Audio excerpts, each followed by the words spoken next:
Liverpool gets Marc Guehi wake-up call as rival makes transfer move.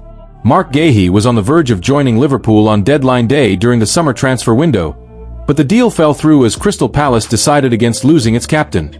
Marc Guehi almost joined Liverpool on deadline day, but a deal collapsed. Liverpool's hopes of signing Marc Guehi have taken a minor hit.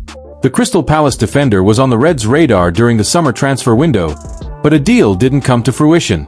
Liverpool had agreed to sign Guehi from the Eagles on deadline day. However, as Oliver Glasner and Steve Parish locked horns over the England international's future, he underwent a medical in London. The Palace chairman decided against losing another key player so late in the transfer window, having already sold Eberechi to Arsenal, and consequently cancelled the deal. Now, unless Guehi renews his contract at Selhurst Park, he'll be available on a free transfer at the end of the season. For now, Liverpool can do nothing. From January, overseas clubs will be able to start pre-contract discussions with the Palace skipper. Liverpool, along with every other English club, must wait until he enters the final month of his contract in May. Alternatively, Liverpool can make a transfer offer in January, but that would mean spending money on a player who would be available as a free agent just months later. Sky Sports Germany reports that Bayern Munich's director of sport, Max Eberl, recently met with Guehi's agent, Gordon Stipik. Guehi will remain at Crystal Palace until at least January. It said that the Bundesliga champion is now in the running to secure the Englishman's signature, but it faces stiff competition from Liverpool and Real Madrid. Bayern has set its sights on Guehi as a potential replacement for Dayot Upamecano, whose contract is also due to expire this summer. Any potential move for the Liverpool target could also depend on whether Kim Min-jae remains at the club. Earlier this month, it emerged that Guehi has no plans to pen fresh terms at Selhurst Park. Speaking to journalists last week, Glasner confirmed, "I think Marc has already told us that he doesn't sign a new contract, so he will leave next year. The club wanted him to stay. They offered Marc a new contract, but he said, 'No, I want to make something different.' And that's normal. And for us, it's how we can deal with this situation. What is the best way to get this next step done? And that's all about how we are talking together." Pressed on his future whilst away with England this month, Guehi kept his cards close to his chest. The ex-Chelsea centre-back told the BBC, "I like to live in the present and I can't be thinking about the future at all because there is a lot of work to do, but also my future is in God's hands. Wherever God wants me to go, I will go, but that will be taken care of at the end of the season. As long as I'm playing well and helping Palace, there's definitely an opportunity for me to be here as I am today. Whether it's sorted or not, it's not really the most important thing, to be honest. Personally, I don't know if I can think that far ahead. I like to just take it step by step, and that is just focusing on the games that I have at Palace and any upcoming opportunities one have here." When deadline day happened, it was all a blur. To be honest, I'm still the same young man trying to find his feet, find his way, trying to improve. There's so many experiences I can take, not just from that, but just the games that I've had over the last 12 months or so. 3 players just swiped Liverpool's starting place as Arne Slot unlocks ideal formula. Arne Slot made his Liverpool team look much more solid and controlled against Eintracht Frankfurt, and he must now repeat the trick against Brentford on Saturday. After a dire run, Liverpool needed to get back on track quickly. And with an emphatic victory over Eintracht Frankfurt in the Champions League, if that doesn't instill confidence, what will? Arne Slot is sweating on injuries to Jeremy Frimpong and Alexander Isak after the summer arrivals both picked up issues in the first half at the Deutsche Bank Arena. But the Liverpool boss saw plenty of positives too as his losing streak ended. Florian Wirtz got his first assists in a competitive game for Liverpool. Hugo Ekitike took his goal very well and was excellent again, and the Reds' attack finally found its groove. What that means for Mohamed Salah, who has been out of form and found himself out of the team here, remains to be seen. Ryan Gravenberch, too, was missing through injury, but will return to the starting 11 when he is fit again. But the changed Liverpool not only got a positive result, but also responded well to going behind, and put in a calm, composed and fundamentally cohesive showing.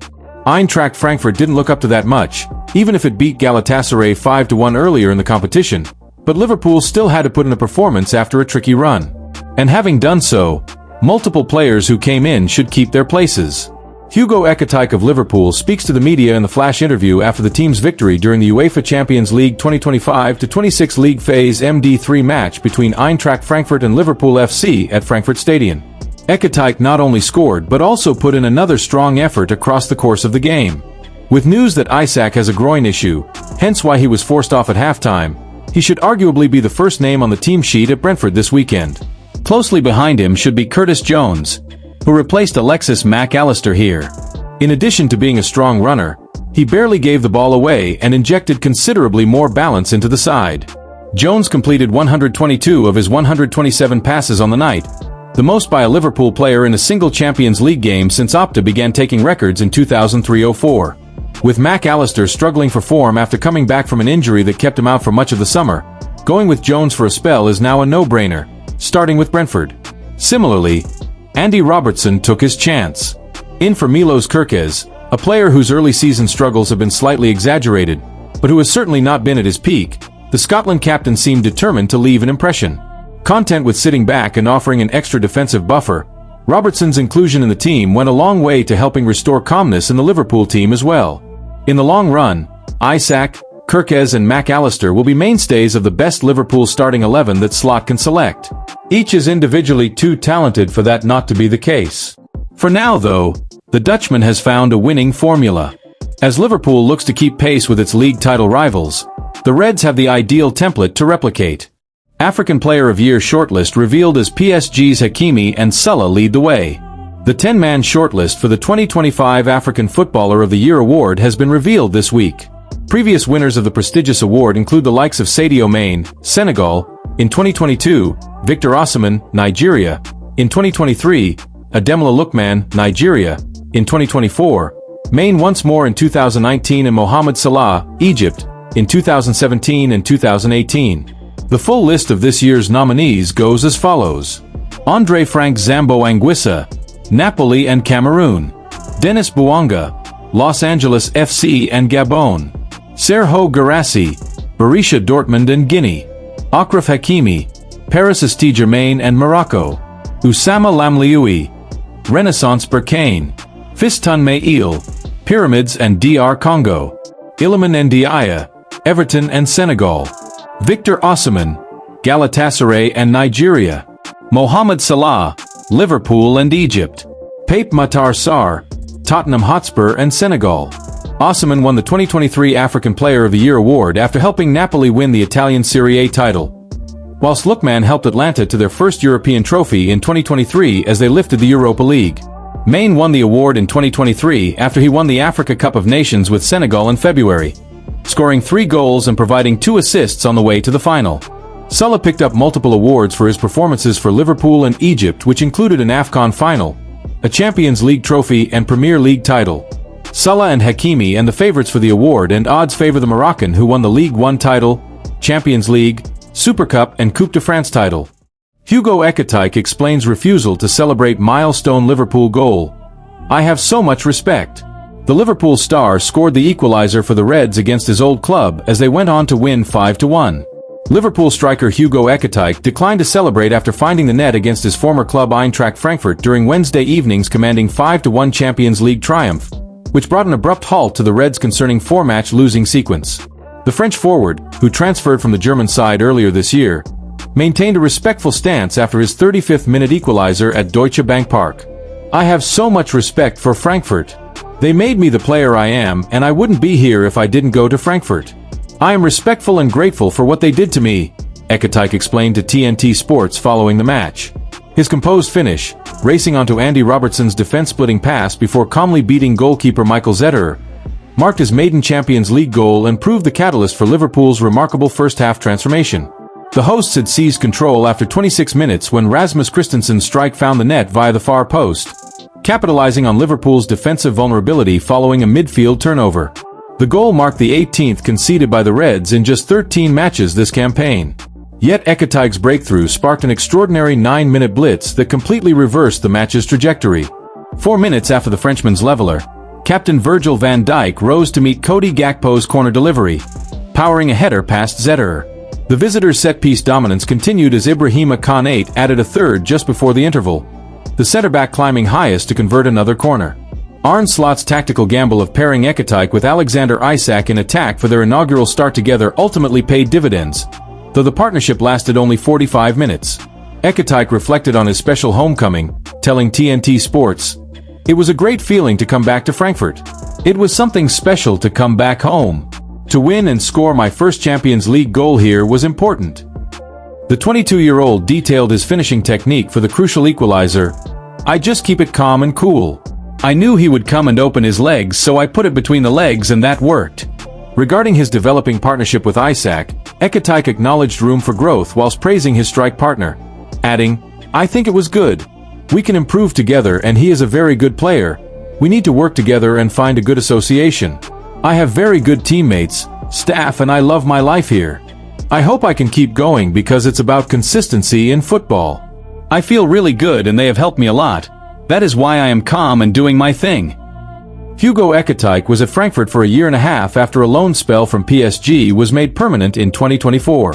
Liverpool's dominance extended into the second period as Cody Gakpo converted Florian Wirtz's square pass before Dominik Soboslai's thunderous long-range effort completed the rout in the 70th minute. The comprehensive victory provides crucial momentum for Slot's squad ahead of Saturday's Premier League encounter with Brentford at Anfield. The Dutch manager's decision to rest Mohamed Salah proved justified as his side rediscovered their attacking fluency. Latest sports news. Captain Van Dijk dismissed suggestions the result represented a statement, maintaining perspective on the team's recovery.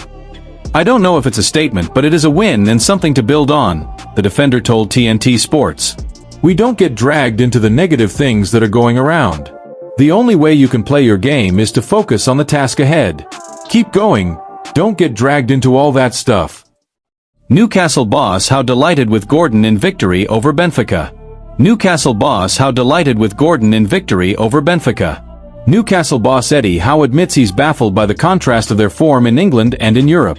Newcastle thumped Champions League opponents Benfica 3-0 on Tuesday night. Anthony Gordon gave Newcastle a 1-0 lead before Harvey Barnes struck twice after the break.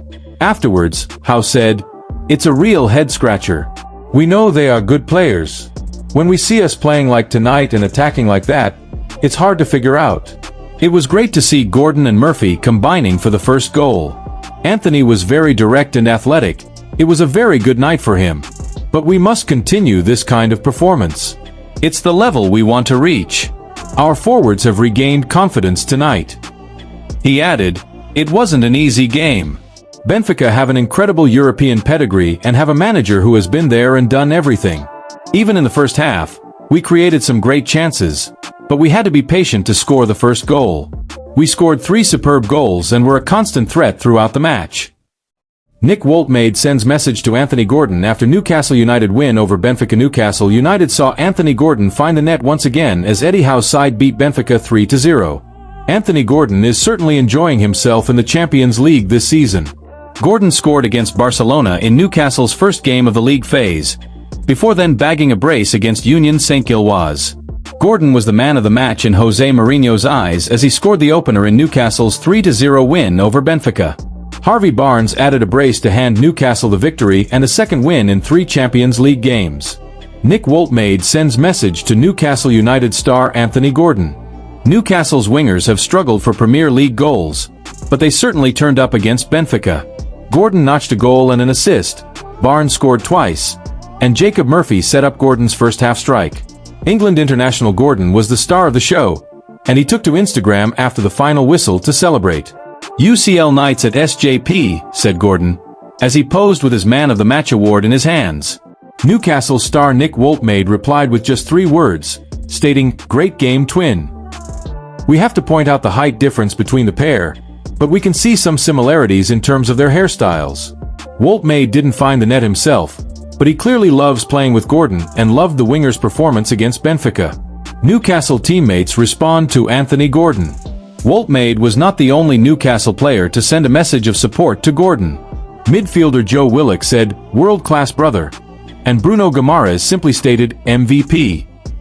Jacob Ramsey and Jacob Murphy posed emojis in support of Gordon's display, while Aston Villa's Morgan Rogers sent a love heart emoji.